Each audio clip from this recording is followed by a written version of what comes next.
আরে ভাই পার্টি হবে তো নাকি? কি? টাকা নেই? সারা জীবন কি তোরা ভিখারি থাকবে নাকি?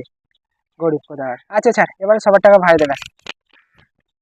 এই জন্য বলি কিছু কাজ বাজের দিকে ধ্যান দে। তোদের ভাগ্য ভালো যে তোরা এমন একটা ধনী বন্ধু পেয়েছিস। এবার ধনী বন্ধু পেয়েছিস মানে কি লুটে নিবি নাকি? তোদের লালন পালন কি আমিই করবো নাকি? কি খাওয়া দাওয়া হবে? আরে কে ফোন করেছে বুঝতে পারছিস না?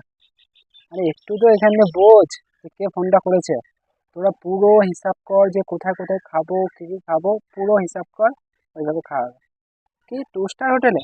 আরে না না না, টু স্টার হোটেলে তো ভিখারিরা খায়। টু স্টারটা কাট, ওইটা কেটে থ্রি স্টার হোটেলটা কর, বুঝলি? কি মদ? আরে হ্যাঁ, মদ হবে। আরে ওইসব মদ না, ওইসব মদটা তো গরিবরা খায়।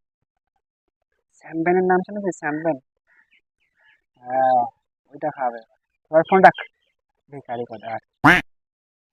ভাই তুই একটা জিনিস মানিস তো, যে জীবনে বড় কিছু করতে হলে গরিবকে দান করতে হয়। মানিস তো? হ্যাঁ বলছি কি, 200 টাকা দরকার, দে না।